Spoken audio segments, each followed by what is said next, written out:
Welcome back to One More Tune. We're going to do another little catch-up, see what we've been up to over a busy bank holiday weekend. Quite a lot of stories falling out of gigs from that. A few solid life lessons as well along the way. Why is it always me, though? Why is it always me? All right, Balotelli. It's always me the embarrassing stuff happens to. I don't know. Embarrassing stuff happens to me, just less often and less intensely, I think. This is just always an angle to try and make, if you've got to choose a booking between me and Connor. Yeah. This is just I'm more like a comedy permanent advertising. Yeah. With point scoring on either side of who you're more likely to book. Well, let's start with your weekend, since yours was, probably a lot less. Yeah, pretty chilled. Yeah. Had a couple of pub gigs scattered around, a couple of private parties. Nice. Had an 18th birthday party on Saturday night. That was a house party. House parties are fun and slightly socially intense. They sometimes are more daunting social wise than weddings are, because weddings, everyone's kind of playing a part, doing a role, 100%. sort of, not necessarily later on in the night, but earlier on in the day, putting on their airs and graces and all that kind of stuff. Yeah. House parties just a bit more chaotic and random, and I don't know. I still have a weird moment where I'm standing in someone's driveway, holding my guitar, about to knock on the front door, going, "Hi, can I come in it's so and make weird. loads of really loud noise at your nice house party, please?" Sometimes it feels like when you were a kid and you're like, "Can someone come out and play?" That's what, honestly. But then imagine, I don't know, because I'm on the other side of it, I don't go to loads of house parties that have singers on and stuff. Yeah. Have you ever been to No. a reverse of your own kind of gig? So yeah, that's always funny. Have you ever knocked on the wrong door? During COVID, it was when you were just allowed to start having garden parties. Garden parties, and it was 30 people was the limit. Yep. And people were having garden parties of 29 people and then booking me to sing. That's how I was making some money during COVID. Yeah, same. I was looking for a contact to message someone about a gig, but I saw an old contact that I say with a similar name. And one said a girl's name, Doorstep Performance. So I think I did a gig on someone's driveway or something before you could even have people round. I was just in the street. Someone had booked me for something. COVID was a mad time. But anyway, those 30-person sort of mad garden parties, I turned up to one in COVID, and I'd grown my hair out a bit during COVID because couldn't get a haircut. I didn't really care. I wanted to try to grow my hair out. And the woman booking me "Oh yeah, hey, come in," and I overheard her talking to a friend saying, "I don't think that's the same guy," because I think, but I don't know. I felt like I didn't think my hair was that different enough that you wouldn't know who I was. I thought they genuinely think they'd booked someone else with maybe a similar name or something. I did the gig. The gig was probably fine. I can't really remember. It's a few years ago. But yeah. Mistaken identity is. I did a garden party. We always think that what we're going to talk about this weekend, but there's just many random, stupid little stories. This is quite serious. Not really. It always is with me, but so I got booked to play a garden party about 3 years, maybe COVID time, actually, around that. Maybe a similar sort of situation to you in Crosby. And it's really local to where I live, just up the road, which was what makes it so much worse. But anyway, so he's just up the road. Gets there, amazing. Plays the gig, playing, not a problem. Halfway through, on my sort of break, the guy says, "Oh, don't worry about it. We're having a little bit of a trouble with the neighbours, just moaning." But he's "Listen, they're really cranky. They do this all the time when we have parties. Don't worry, it's not on you." So I was "Okay, yeah." I was "You want me to carry on? Is this okay?" And he was "Yeah, fine, carry on." So anyway, so it does, carries on. And then towards the end of the set, as you know, everyone gets up to dance. You turn it up a little bit. Yeah, you crank it. You play the game a bit, yeah. All that. So anyway, finishes the gig, goes out, and the police are there, and the band. I wish. I wish. Yeah. Exactly. Yeah. But. No, so it goes outside, and the police are there, and luckily they didn't even speak to me. They were speaking to the homeowner or whatever. Yeah, the you're just guy who there doing a buzzed me. job. They'll understand And that. and they were like basically saying like you got to shut it down. You can't have no more loud music outside. Just during Whatever. COVID, yeah. So yeah, so that's not actually the bad part. Okay. The bad part is that there's a Facebook group in Crosby where basically everyone who lives in It's like a neighborhood watch sort of thing. So I am in it. There happened to be a post that was on it saying, like basically complaining about the live music, saying like some people have got work tomorrow. Bear in mind this was a Sunday at 2:00 in the afternoon. She was saying like, oh, like some people have got work tomorrow. It's so inconsiderate, blah blah blah, right? And then said, and the musician wasn't good anyway. And I was like, what? Like, I didn't care about the rest, but I was like, that was a personal blow at me. Yeah. But arrest me, but tell me I'm good. Yeah. Luckily, lots of people jumped to my defense on the comments and were like, we live nearby and we could hear him. And some people said they could hear me from the local Aldi, which is starting to make me think maybe it was a bit loud. But there was people saying like we thought he was brilliant, like don't like whatever. Yeah. I never commented out of dignity because my name was not mentioned. Right. So I was just Yeah. like this is not. I don't want my name attached to this thing of this woman. She was clearly just had a bit of a cob on, and they said that this neighbour in question's always complaining about things. So like I didn't take it personally. Like I knew I did a good job. Yeah. You've been hired to do a thing, whatever. But yeah, there was a really big personal like blow sent at me like after that garden party. It wasn't even good. I had such a completely non-connected but slightly connected someone telling me that I wasn't any good. Mm-hmm. We were me, Elliot, and Jake, one of my mates. Me and Elliot are in the band together. We went camping with Alex, my partner, about I don't know, was it? Some time ago, a few years ago, we went to Lake District. Yeah. We were staying in a camping and caravanning club site, which is like, a little bit more kind of like rules and regs than wild camping. Yeah. And a lot of like more people who might be, retired or whatever. Yeah. And we were there, drinking. I took a guitar with me. We were like sitting in the tent, playing tunes. One of them. Playing stupid tunes. Campfire guitars. Yeah. Okay. Not by the campfire because it was absolutely pissing down. Okay. So we were in the tent. The British campfire guitarist. Yeah. And some woman came over and started like shaking our tent from the outside. She started shaking the tent. It was like, can you keep it down? And we were like, yeah, whatever. She went away, came back, and was started like unzipping our tent because we carried on. I was like, what is happening? Yeah. And we were like, no, it's all right, we'll stop. And she was walking away and went, it's something like it wouldn't have been as bad if you weren't all shit.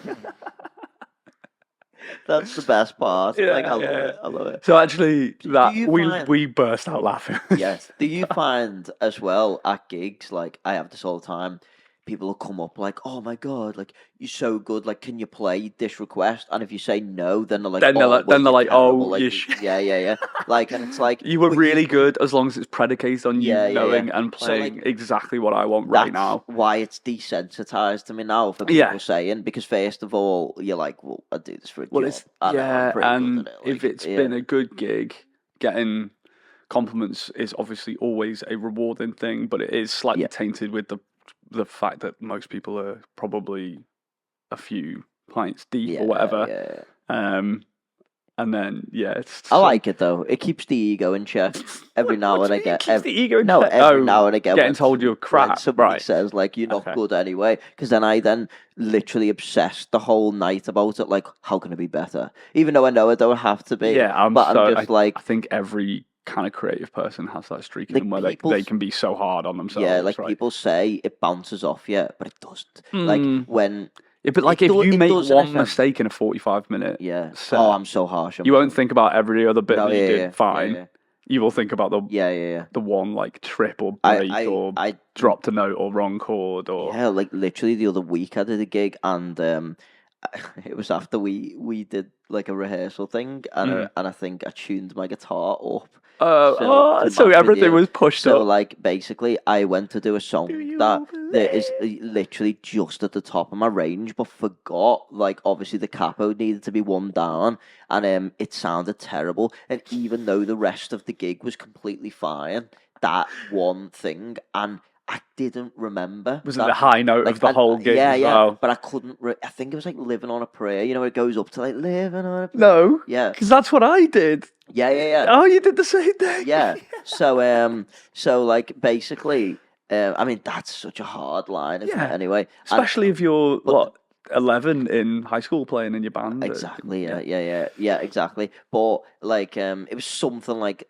a line like that, and basically, I couldn't like work out all night. Like, why couldn't I hit that note? What's going wrong? Like, am I losing my voice? Is it going back? You know, and I was thinking like, I always hit that note. What's the issue? Yeah, And then it was I me. realised because that we had it was because my guitar was completely tuned up from what it normally is, so I wasn't singing the same note at all. So yeah, It's funny how depending on the day and what gigs you've had like the night before or whatever, you do. Some people you're down to D. So some people tune the guitars, the whole guitar, down a bit. Yeah. So it helps with vocals if you've been gigging a lot. But like, there is at some point where if you do it down too low, every song's too like you can't. I think I don't know where my range is. I've never kind of thought about it. But I think it generally sit mid to high for male vocal, but I can do a bit of bass and stuff. But yeah, if you start like trudging down and it messes up my guitar. I get really horrible buzz on it. Because obviously it's fine if you want to do that. You can get the guitar set up for that, where the action's hired a bit to stop that. Because most guitars, when you get them and they're set up in standard tuning. When you then tune down, everything loosens. The strings go too loose. They buzz on the strings. Exactly. Yeah. So it's not ideal. But if you're doing multiple gigs a week and you want to still have a voice in 10 years, it is kind of a necessary evil. And most people will not realise what's happening. To the point that I seen this magician, right? I want to tell you this, right? Okay. I've worked this out. No one knows. Well, they probably do. Musicians know this, but no one else does. I'm going to spoil a magician's trick here. Oh, here we go. So this hypnotist, whatever guy, seeing a show, and he was basically saying to people like, I'm going to hypnotize you to be able to sing, right? Okay. So, you know, Whitney Houston's I'll Always Love You or whatever, right? Yeah. So basically, he gets this girl out, the audience, and he's like, I want you to try and sing the song. So she's like, you know, basically can't sing it, obviously, right? And he does all this, whatever, this hypnotist. Magic. You mean magic? Bull. He performs magic. Magic, yeah, whatever. Okay. He does all this showmanship thing. Loads of smoke comes out. You know what I mean? Whatever. They have the nice magician's assistants walk around with the. Anyway, anyway, the point is that I knew exactly what he was going to do before he did it, and he said, "Right, I've hypnotized you. Blah, blah, blah. You can now sing." Blah, blah. He went like, "Play the song again." Plays the song again. All of a sudden, she hits every note perfectly. Like, literally, oh my God, everyone in the crowd's like, whoa. And I'm sat there going, he's just lowered the song by like 4 semitones. That's literally what he did. And nobody noticed, except for like me and probably other musicians. Yeah, because there's enough of a break in between last time you heard it and stuff. Yeah. And because they do all this weird showmanship thing, you don't really realise it is the same song. But he's literally just lowered the key, and she even herself was like, "Oh my God, I can sing!" And I will always honestly, love you. It was the most, I'm so good. It was the most ridiculous thing Barry White, honestly, I've ever seen in my life, and I'm sat there like, how is he getting away with this? Like, it's quite clearly lowered in key, but yeah, he did get away with it, and like, you know, fair play to him. It's a good trick.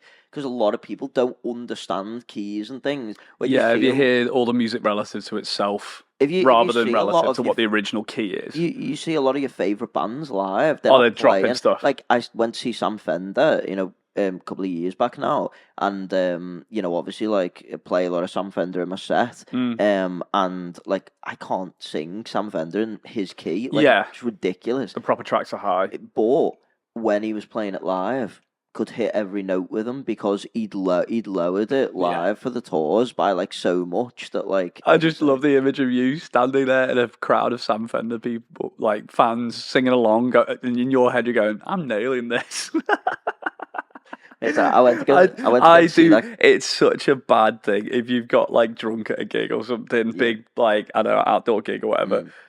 You always catch yourself like harmonizing and shit, and it is so cringe. Yes. It is so cringe. I do it all the time. I went to that Sam Fender gig on my own as well, so it was a bit like, You stood on your own, harmonising, being like, I am.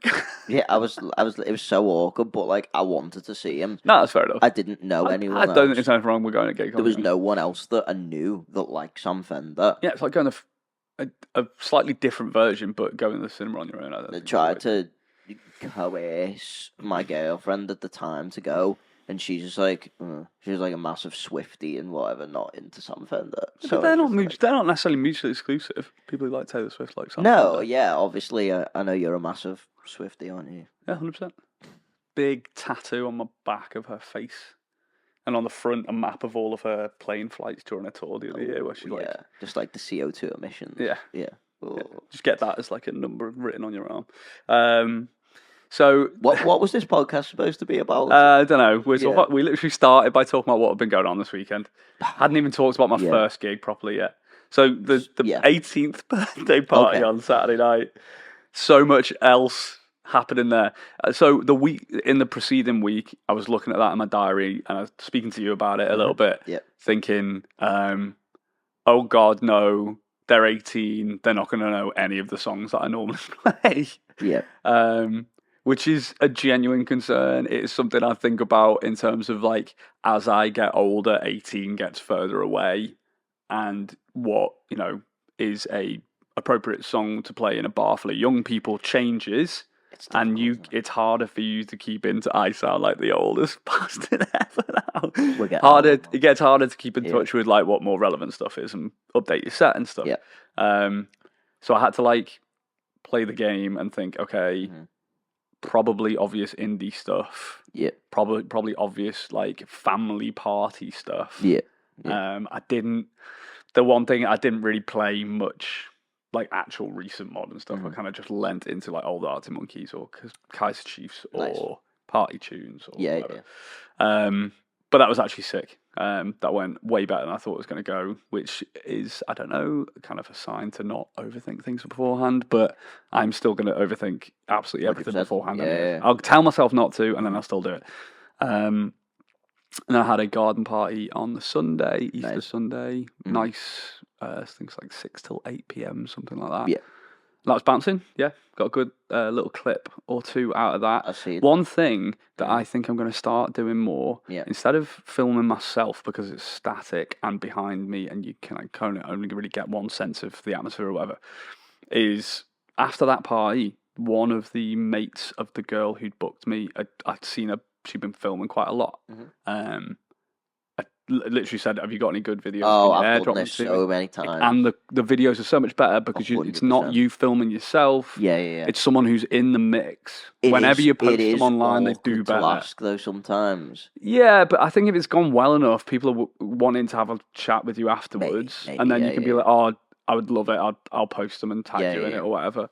100%. I've done it many times. Yeah, they're way better videos. 100%. Almost to the point that I had the thought of saying, like, if it ever got to a point that I had, like, someone come with me to weddings and stuff and help do some of the rigging and stuff, if they got to that point, that ask people to be a 100%. Third person view filming. Yeah. I know a lot of in a party. Wedding musicians, I know, they literally just befriend and ask the wedding photographer / videographer on the day. To be fair, one of the videos I got when I played the wedding in Mallorca was the videographer. Yeah. He like kept going behind posts and like moving around to the crowd and stuff. And it was perfect. Yeah, that's what I mean. They know- that's Their what they do. job. They know Yeah. what they're doing.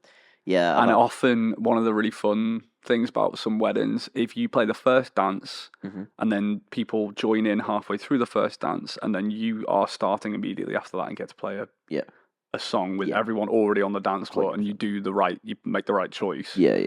100%. The photographers love you because all they actually do in the evening party is try and get photos of everyone on the dance floor. Yeah. So once they've got their shot from the first dance and a full dance floor, they can go home.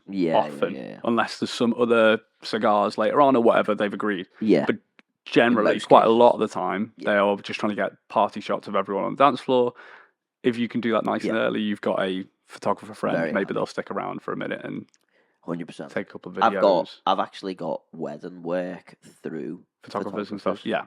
I think it's so important to just basically befriend as many suppliers as be possible. Good when you're there. Be chatty. It's easy said and done. You just get really more comfortable. Professional as well. Don't be. Yeah, don't look unprofessional. I don't think you have to overdo it. No. But I think being calm and casual in a setting like that is actually a more 100%. impressive sign that you're in control of what you're doing 100%. than turning up every gig in a tux. Not in that sense. I mean, just obviously, if other suppliers see you showing up late and running around, what am I doing?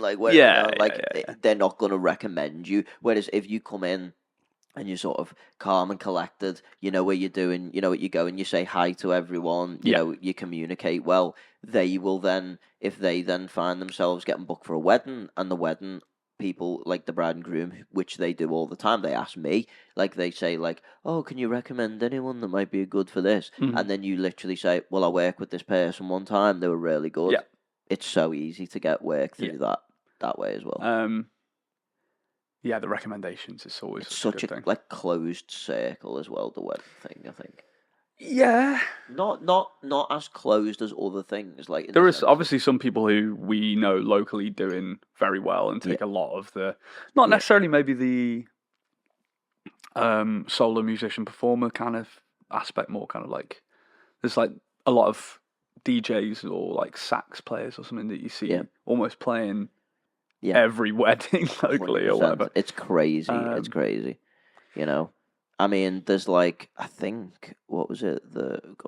I worked out. There's maybe 7. I may be way off with this, but I'm pretty sure that there's 700 weddings a day in England. And if you think about it, what? They know that's a genuine statistic. Oh, really? Yeah, apparently. We'll have to fact check that. I asked the Alexa thing in the house. Oh, yeah. So I don't know whether it's real. Slash ChatGPT, see what it says. Listen, but it was something like that, right? And I was thinking, if you think about how many musicians there is. Yeah. If that's true, and there's 700 weddings or something like that in the, well, I don't know if it was the UK or England. I can't remember. Or the world. No, it wasn't the world. There's definitely more than 700 weddings in the world a day, I can assure you. Oh, whoa. What? On average, there are approximately 275,000 weddings each year in the UK. Each year. This equates to around 753 weddings per day. There you go. See? I do my research, right? So if you think about it, 700-ish weddings, right, in the UK, that's not actually that many. No. How many musicians are going to get a living? 700 musicians. But the thing is that when you think, not personally, but when you think about it in that way, though, that shows how ultra competitive that industry is. But regionality, seasonality, obviously as well. And the ironic thing about it is, though, even though that seems, when you look at the statistic, wow, that's not a lot. I see the same people playing weddings week after week, and it's I think we're quite lucky where we live, because we've got Liverpool, Cheshire, Greater Manchester area, into sort of Lancashire, Southport or Blackpool, or whatever. That's all within an hour and a half of driving. Something fell down. An hour and a half of driving. That's just there. Then you've obviously got Liverpool, Wirral, Chester, Cheshire, North Wales. All of that is within less than 2 hours. Like, you can get around a big area 100%. of quite a lot of different like places to live. Yeah. And, you know, there's parts of different areas that are, you know, more affluent than others, and 100%. you don't have to be affluent to have a wedding, but it helps. Do you judge pricing for weddings based upon the area of the wedding? I think you can't draw hard and fast rules. I think probably subconsciously, slightly yes, but that's kind of factored in with if a wedding is at a particular type of venue compared to another it's more thing. the venue than the So the location. venue's going to be in a certain type of area to be a bigger country house or, you know, Peckforton Castle near us or whatever. Yeah. And I don't think you consciously go, oh, I'm going to put 20% on here. You just have an understanding that there's more required of you in that setting 100%. Than there is in a local town hall or whatever. Yeah. They're completely different, like, setups, how much kind of, you know, lighting, or how, you know, stupid things like power supply, where you need to get stuff into, loading in, loading out, sound checking. There might be, you know, some other things like sound limiters you got to worry about. So obviously all those kind of things are mental work and physical work related to that job. Yeah. So you probably do quote in a slightly different way. Maybe, yeah. I definitely quote on distance if it's fair. Yeah, distance definitely. I mean, if it's, I think my current thing is if it's within an hour, maybe I do it within an hour and a half. I don't include any travel, but after that, I'll like ask for some I've definitely had a costs and stuff. few. At the end of last year was one of them where I did a wedding, and I can't say I wish I charged more. That's not a good thing to say, but like, you know, sometimes you get to a wedding and you're like, oh my God. You've given a quote. I think we spoke about this the other day on the phone, saying you give a quote and then you turn up, and then like the bride's dad turns up in an absolute whip. And you're like, No, but this place that I played was probably the most fairy tale thing I've ever seen. It was like, it was up in the Lake District. I can't remember the venue, but basically it had a waterfall running through the middle of the venue. It was just insane. And I was sat here like, if and I'm glad it didn't, and it was an amazing day. I had an amazing day, and the couple were lovely. But I did think they were very nice because you charged them 50 quid for 4 hours. I did think to myself, if I probably added like a 0 onto this, they would not have batted an eyelid. That's like insane. the wedding, like the reserved wedding car park was just full of like not full of Lamborghinis, but there there's was the odd like, mad car, you know, wealthy people and it there. was just like, wow. I had which I explained to you, the same thing the other week where I got booked for a private party. A retirement party. No one told me what she was retiring from. Just, it's a retirement party. So I was like, okay, so I charge my normal, you know, sort of party fee, like not wedding fee, just like, you know, average party fee.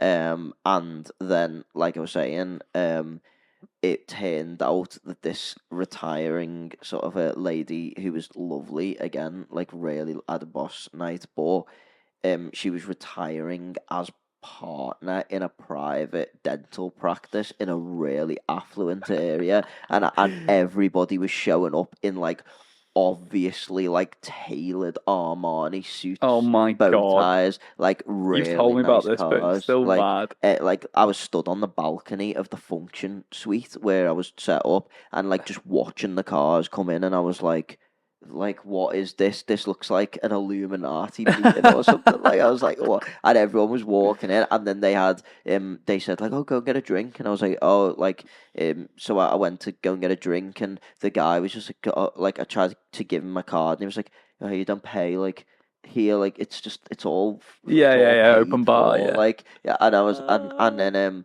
like everything was paid for, like they had people going round with trays with like all food on for free. It was like one of those, and I was just like, oh my God, I can't believe I've charged the same price of this as a charge for like Karen's 40th birthday last month or something in a house, like, because I had no idea that, Yeah. like, what it was. I think there's some more like exploratory questions that we both probably need to ask when taking a gig. Definitely. But I think it's hard because when you get a request in, if it's something you can do and you want to do it and the money's good, you just kind of want to get it over the line. Yeah.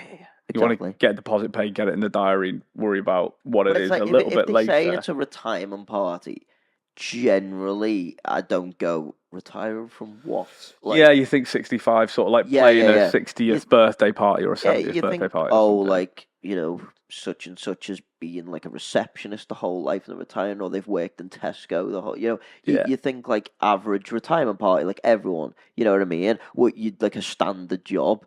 You don't really have it to question in your mind, like, oh, like, yeah, it's like a private bloody partner in a dentist or whatever, like, who's probably retiring and probably sold their side of the partnership for like £250,000 or something, or whatever it was. And, and yeah. Delightful. And the whole time at the gig, I didn't smile because I was like, I feel out of place. Like, everyone's got like, and it's not just like turkey teeth. It was like private dentist level, like, everyone was just a beautiful specimen. Hollywood had the teeth, work. Yeah, you know what I mean. Don't get me wrong. Like, I've seen plenty of people went to Turkey and got amazing teeth. How have we got here? I'm backtracking now because I'm like, a few of my friends who got the teeth done in Turkey, and I'm like, I don't want to be seen. Before Connor dobs himself in, should we take a break? Yeah, I think so. Yeah, I think so. Okay, we'll try and get the light back on as well. Oh, yeah. Let's hope everyone's enjoying the episode so far. Please remember to go and follow us online, TikTok, Instagram, all those places. Like and comment on this. You can book us for any private parties, events, weddings, whatever it is. Drop us a message on our socials. Come see us live. We're playing every weekend around the Northwest. Let's get back into it. Okay. We're back. The cup of teas have magically refilled. Yep. Such a British thing. So, mostly in the first section, we rambled about complete insane nonsense, vaguely relating to the gigs that I'd done this weekend. This second section is going to be more of the same, but starting from the germination point of what Connor got up to this weekend, involving some twists and turns along the way. I've had a little prelude of this on the phone the other day, but I'm sure we will get into greater detail. Yeah. So what gigs did you have this weekend, Connor? Okay. So I didn't have that busy of a weekend because, as you know, I'm trying to chill things out a little bit. Mm-hmm. I've not been well, which I keep banging on about, but I was really not well. And, how long have you been back gigging for? A week and a half, something like that. Okay. I also want to point out, just to ram it home, how not well that I have been. That I actually have lost 4.5 kilograms in weight. That's how unwell I've been. Mostly because I was coughing that much and being sick. I completely lost my appetite. Okay, yeah, move quickly on. Not a great. No, but I just want to point out that, like, I was seriously unwell. Yeah. And so now I'm back gigging, and I'm like, yay, I'm back gigging. No, not yay, because the first week back has been literally very not yay. Okay. So I've been cutting down on the gigs, which is a good thing. Sounds like you've got an addiction or something. I've been cutting down on the pints. I do have an addiction because I keep saying yes. Like, these gig dealers are getting seriously good. So I've been trying to do less gigs because basically I was kind of burning myself out, which we spoke about in the last podcast, and it was getting a bit ridiculous, the amount that I was doing, and so I've decided to kind of chill things out. I know exactly how many I need to do to kind of be comfortable, and I'm just sticking around that mark, and anything else other than that, I'm trying to just reduce. So anyway, I should have had a nice chilled week, right? Should have had a really nice chilled week. But no, it wasn't meant to be because of you, actually, because you said, can anyone cover my gig on Saturday? Yeah, Saturday. Because you had a private, which was what you spoke about earlier, the 18th, I guess. Yeah, that Saturday night, yeah. So So I said, yeah, I'll do it. You'd played at this venue previously. It was an easy win. You said yes pretty quickly. Just bear in mind when this story comes that this could have been you. Yeah, I'm sure. To be honest with you, it's probably... It could have been you. The person in question is probably someone I will have come across if it was from a venue I've played quite a lot anyways. Yeah. So if I actually saw their face, I think I'd probably go, oh, them, yeah. Oh. Anyway, okay. We'll get there. Right. So I goes and plays this gig. I'm not going to say where it is. I mean, a lot of people probably already know because, like, people in the same circles who see me take the gig publicly. I'm not going to say where it is. I'm not going to mention any names because I don't want to tread on any toes. But basically, the story is I so want to just say where it is. I don't know why you have to not disclose where it is. Well, okay. You don't know. I guess the location's okay. I guess it's more the I don't want to, I don't want to say the person's name. Yeah, that's fine. It's like, but it was in West Kirby or something. It was in West Kirby. It was in West Kirby. Yeah.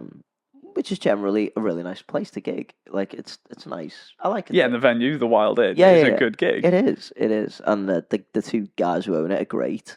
Nothing against the venue. Oh, I'm treading on so many eggshells here. So, the gig itself, unbelievable. I that's not, I'm not being sarcastic. Like, it really was a great gig. And everyone was up dancing. It can get a really nice atmosphere. Unbelievable. They had like a big party on, the right hand side. A big party of like about maybe like 25 people.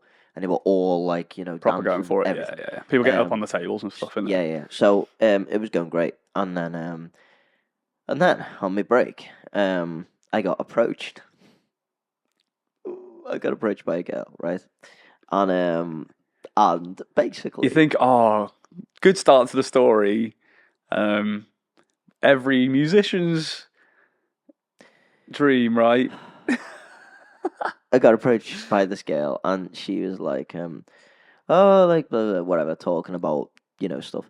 And, like, just about the gig and whatever, and the music and that. And she was like, oh, like, she's like, are you with anyone? Which, yeah, I feel so stupid now.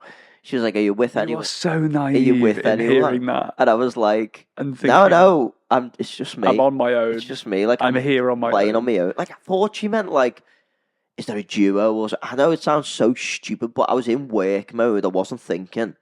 And, like, it's not very often in life that a girl just comes up, like, and just like, are you with anyone? Like, you know what immediately I mean? the first thing you say is like, are you single? It was within the first 3 sentences, so I was like, okay, she's not going to be like that. So I was like, no, like, I'm just on my own. Anyway, so then she continues talking about my work and whatever, and she's like, oh, like, they're really good. And I was saying, yeah, like, she was like, where'd you play? I said, oh, I mostly do weddings, private parties, and I play over in Liverpool a lot, city centre. So I'm talking about... Yeah, you're in work mode. I'm talking about work. I'm trying to sell myself. Yeah, because people come over to ask if you do parties, and that's how you sometimes get bookings. Exactly. I'm trying to sell myself as a singer, right? And so I'm like, yeah, weddings, whatever, right? And then she goes like, oh, like, amazing, like, is there any chance I can get your number? And me, again, being in work mode, thinking I've just been speaking about weddings. I think asking for your number when you've just been talking about work is less of a red flag than the first question of, are you on your own? Yeah, but you shouldn't have missed that one. The first question. You'd started setting it up to be more about work, but that's not what she was talking about. Her first question told you everything you needed to know. Okay. So, as you can see how this story is going. So, I gives him a number, and that's fine. So that's it. And then, like, she's like, oh, great. She goes and sits down, whatever, right? So then, I'm then doing whatever. In fact, I want to tell you what I was doing. It's really boring, but basically, I couldn't use my loop station in the Wild Inn because I had a really bad feedback issue. Weird. I think it was because of the way you're in the window and it's got that bench thing. Yeah. It's like, and it was creating this like weird low end feedback loop. So I just couldn't use the loop station, so I just scrapped it off. So I literally unplugged it all, put it back in my bag, and then just plugged in the Stomp on its own. Yeah, there's some gigs where you just got to go online. Yeah. So I was like, right, okay. And it was really lively, so I was like, I don't really have time to be looping. No, you just go straight in. So anyway, so that's what I was doing. I was unplugging everything. As I'm unplugging everything, putting it in the bag, she comes back over and she's like, so like, would you be up to like going out for a coffee sometime? And I'm like, what? Like, bear in mind, I did not read the room with the last conversation, so this is like out the really blue. Jarring. Yeah. And I'm like, did you get that this was potentially her asking you on a date, or like, did you go? Yeah. No, I got it. She then. might want to talk about her party booking over some coffee. I got it then, and like I said to you, like it was probably one of the only times someone's come up to me at a gig and I've literally been speechless, like I didn't know what to say. I was making noise, and it was just like, because it was so unexpected, and what went through my head was, that light bulb moment of like, ding, oh, she meant, are you with anyone? Yeah, and that's what you replayed it again in your head. So I guess that happened, and then basically, so that's just an awkward scenario that was you just like tripped through. I was just like, and then what was going through my head was, right, if I say no after giving him my number and like the way that it looked in the first conversation, I'm gonna look horrible. There's a way to say it. Okay, but like in my mind, mid-gig, I was like, I can't say no, because then she's going to be like, what's wrong with me? Like, he's like, I've just asked him, is he with anyone? And he said no. Now, what I should have done in this circumstance was say, oh my God, I'm so sorry, I misunderstood what you meant. Yeah, that's how you say it. And in retrospect, yes, easy great, enough. But not at the time. So basically, I was just like, panic. I was just like, yeah, maybe, yeah, like, I mean, I just said, like, I'm... You awkward. Yeah, but I was... Agreed to go. Yeah. So I was like...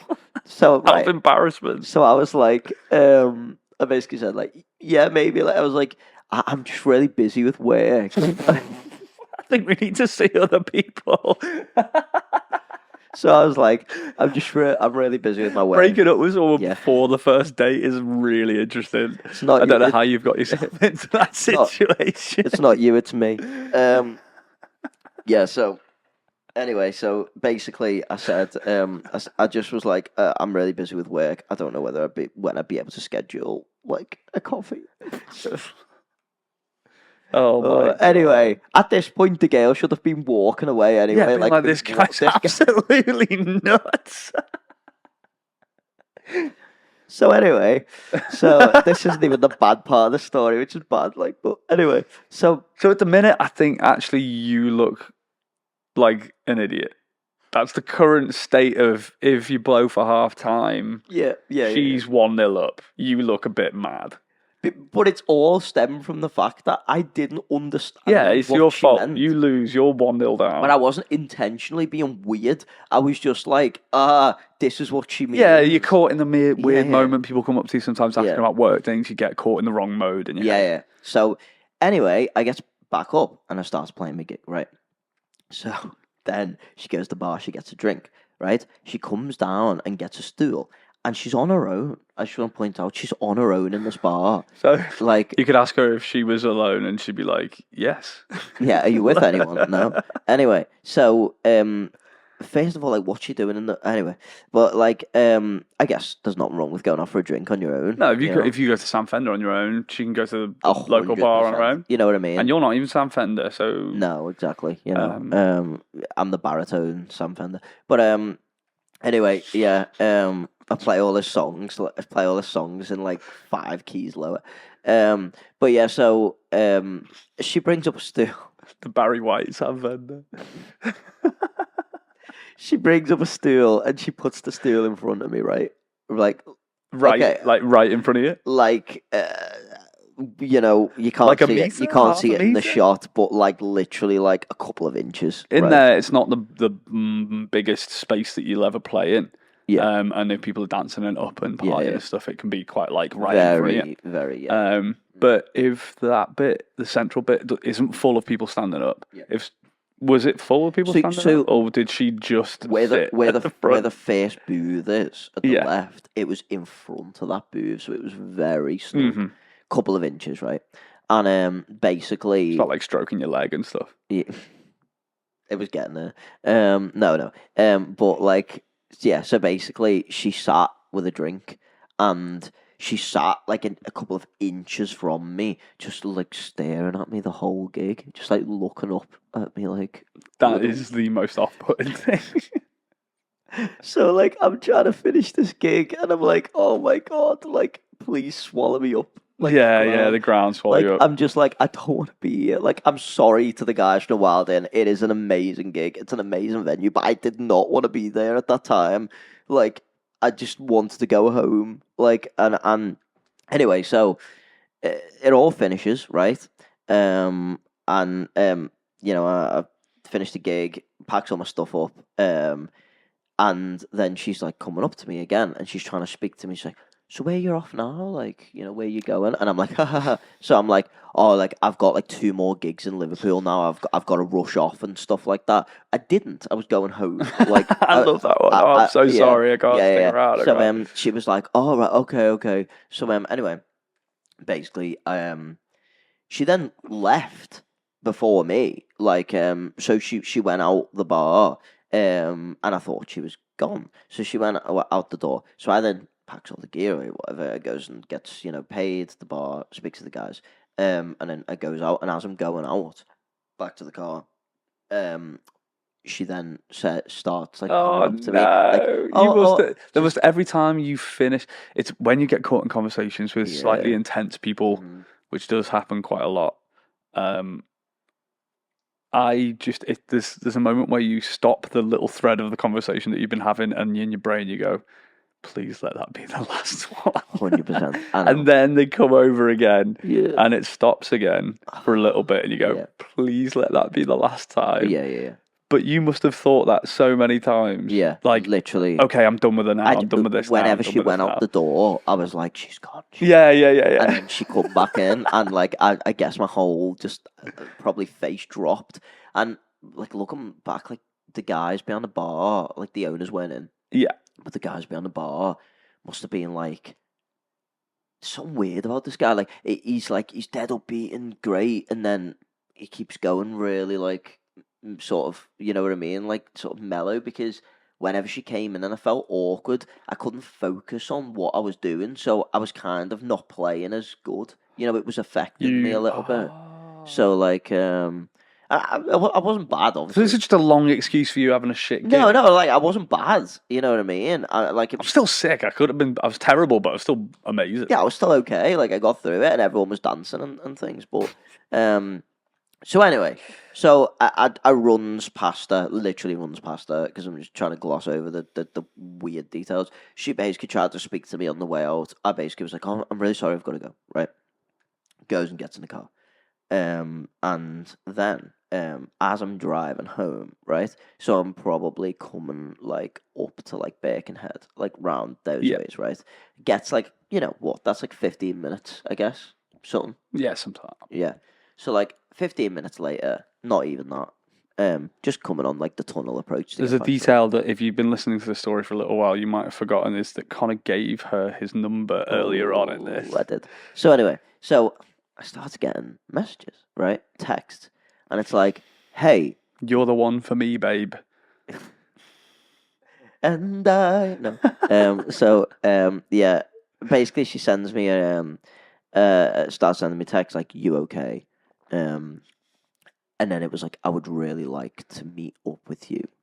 That's what it said. Like, I would really like to meet up with you. And then it was like, I think you were brilliant. Blah, blah, blah. She sent me 6 texts. I remember it being 6. She sent me 6 texts, and I could not reply because I was driving. So I was like, couldn't reply because you were driving. So, but if you weren't driving, it would have been like straight back. Yeah. No. But like, I couldn't respond to it as quickly as I wanted to be like, there's been a massive misunderstanding. So like, anyway, so I goes through the tunnel, which luckily broke my signal for a bit, so I didn't have to deal with it. I'm going through a tunnel. And then I got out the tunnel, and it went like like 5 unread notifications, and I'm like, oh. So anyway, had she gotten drunker and in? But potentially. Maybe. So anyway, I get like I makes a stop at like the local Tesco in Crosby by mine, and I makes a stop, and I'm like, right, I need to address this straight away right now. And so I message her, sends her a text, and I'm like, listen, like I'm really sorry about this. I feel there's been a massive misunderstanding. I was like, listen, like, you know, I was trying to be careful with what I said. I didn't want to say anything harsh because I didn't want to be like, it's not really nice, is it? Like, to be rejected by someone, sort of thing. I've been on the other end. You didn't know what her reaction would have been. I've been on the other end of it. No one likes to get rejected by somebody that you like or whatever. So, like, Anyway. Okay. No, I'm just trying relationship corner. No. I'm just trying to, like, frame it in a certain way. We're all humans. It happens, as I say, so... And when you're working, you're kind of in a sort of, like, trying to please everyone mode a little bit. Yeah, 100%. But, like, so anyway, So I sent her this message back, which, again, mistake number 2 from Connor, trying to be too nice.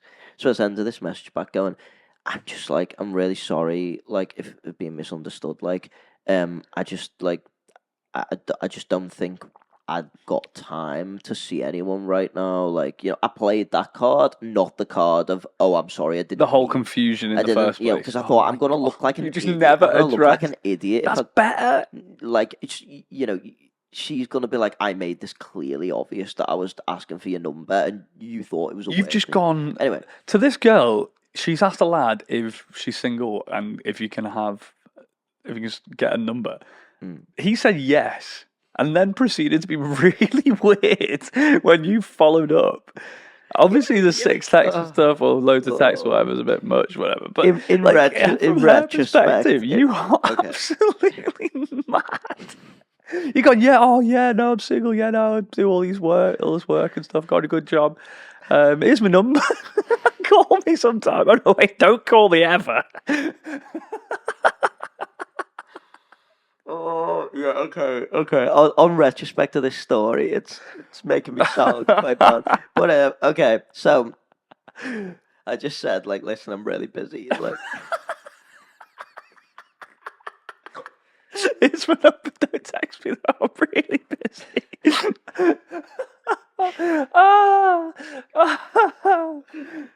So, right. Right. Oh my god! I can't get out of her perspective now. I always want to text her and apologise. Yeah. Am I the asshole? You're the asshole. Yeah, but to be fair, we're getting to the point where, like, it does. It's currently, I think it's currently 2-0 to her, but there's all still to play for. So anyway, oh my god! So I sent her this message, and I'm like, really sorry, whatever. So she messages me back this message, and she's like, completely understand, you've got me number now. Like, if don't go too much into what all the basically, basically just reading out your text. Yeah, completely no, I mean, I can't remember exactly anyway, so this is paraphrasing anyway, but like, basically, completely understand, whatever. Yeah. So it's like, okay, that's that. It's done. I've corrected my mistake. I might have looked like an idiot, but I've whatever. I've got out of that one. Yeah. So it was like, no harm done. I didn't even know the just a weird, slightly like social moment, thing, whatever. Like, but whatever. So anyway, I've explained myself. I've said, like, sort of explained myself. I said that very vaguely, not really. Yeah. But anyway, so it's sorted. It's gone. No, it was not gone. So, and then goes back. Oh wait, there's a very important detail. Okay. I have to say that I did explain to her that I'm currently speaking to somebody. That's very So you put like a decent little block in. I was basically so that we keep this not an insane thing. Make sure you are doing the sort of like abridged version. Yeah. Okay. So anyway, the point is genuinely go on for like another 2 hours. Yeah. So long story short, then I goes to bed that night. She continues to message me like I'm in bed. Oh no! Like what? Like she may have been drunk, just around there. She's like, I'm in bed. Like I'm thinking of you. Oh no! Like whatever, right? And I'm like, this is strange. So anyway, I sent her another message, and I said like, whatever. The same thing. I was just like, look, Yeah, like I've yeah, said, yeah, just a bit yeah, more yeah. firm. Like I've said before, like I am kind of speaking to someone. There was a big miscommunication here. I thought that you were asking for my number for like a work thing. You know what I mean? Like, Yeah, I didn't you explained it understand. in the correct way that Yeah, you should have explained it in exactly. the whole way, first place. Did that, and then I blocked her. Because I was just like, this is Yeah, then this it's is at getting least weird. Like, I actually don't done. want messages off girls saying that in bed thinking about like no. So anyway, maybe some people might, but I don't. So like I've got enough going on. So like that's it. Whoa! No, not in that way. I just mean like no. I just mean it in the sense of like I've got. You're not getting yourself out of this one. Like I'm focused on my work Oh, yeah. and on people that I may be speaking to. So anyway, I just didn't whatever. So so my point is that the next I blocked their number. That's important. The next morning, basically, I got a message. Oh no, it was not the next morning. It was when I was in 361 the day after. And So doing another gig. I was doing another gig, and as I'm playing on the stage, I get a message off her, and she's like, "You okay?" on WhatsApp because I blocked her normal number. She was like, "You okay?" on WhatsApp, and I was like, "Oh." So anyway, she sends me another message saying like, something else thinking about. I don't. Anyway, she sends me a couple of messages. I then was like, Had the you third time- posted that you were playing at No, 361 online? Did I help? I mean, obviously the 361 did. Did you not share it? No, and I apologise to the 361 for not doing that, but I did not want my public gigs being out there right now. That's not good. Yeah, so anyway, long story short, I send her a third and final, really kind of blunt message, being like, Leave me alone now." me alone. I've made this clear. I do not think the girl that I'm speaking to is gonna be very happy that I have a random girl messaging me like, Yeah, it doesn't look good. like these things. I don't want to get into trouble. I don't want to cause any trouble. Just like, can you please stop messaging this number, right? So anyway, that was that. It's done again. But it wasn't done again because, to wrap up, basically, she then tried to add me on Snapchat multiple times. And then I was getting, I don't know whether this was her or not, but I don't commonly get calls off withheld numbers. And there was a number that was withheld, like said unknown or whatever. It didn't say like suspected spam, it literally was just unknown.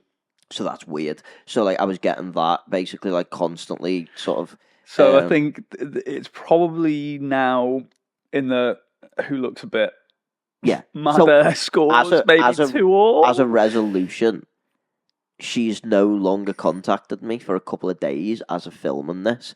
I have been very worried, like going back through all of my social media, being like, have I posted my residencies? Have I posted like where I live, like, or any pictures of like around where I live? Because it got to that point where I'm like, this girl is not taking no for an answer. Like literally. Are you going to post your gigs online this weekend? I was so awkward on the night. Why would you even want to pursue that? Like, it was so weird. Like, he has this sort of like goofy, sort of Hugh Grant British charm about him. Maybe she was just like, this guy's an idiot. He's perfect. Yeah. Like, I can control and manipulate this guy. So this week's been a lot of relationship advice. I've been back to work for a week. Yeah, and all this mad stuff happens. Oh God! Yeah, there are plenty of inappropriate things that happen at weddings. With like people getting a little bit too close to you for comfort and stuff. And yeah. Good. Yeah, but that's been my week anyway, more or less, and which more or less took us to perfectly finish. Yeah. So what have you got coming up?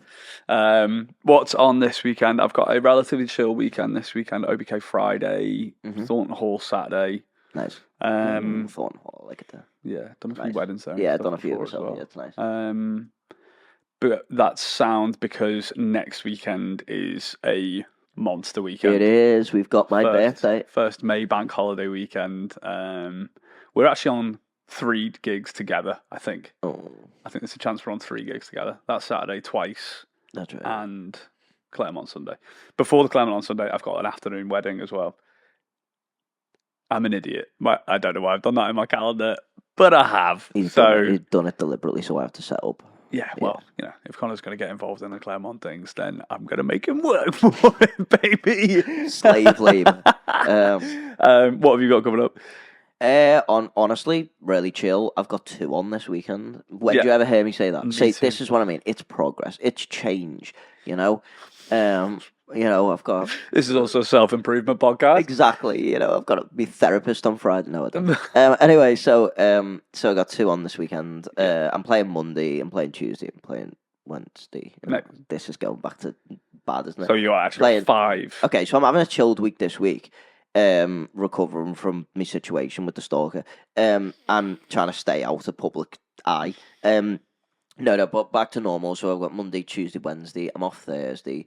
And then basically the weekends with you, innit? Pretty much. We've got those things, whatever it is that we're doing. We're doing a thing for Hardy's. Yeah. That's going to be great. 955 and Claremont. Exactly. So, yeah, it's going to be nice. So we will see you next time when we chat more rubbish about random gig stories and life and stuff. God. See you then. Yeah.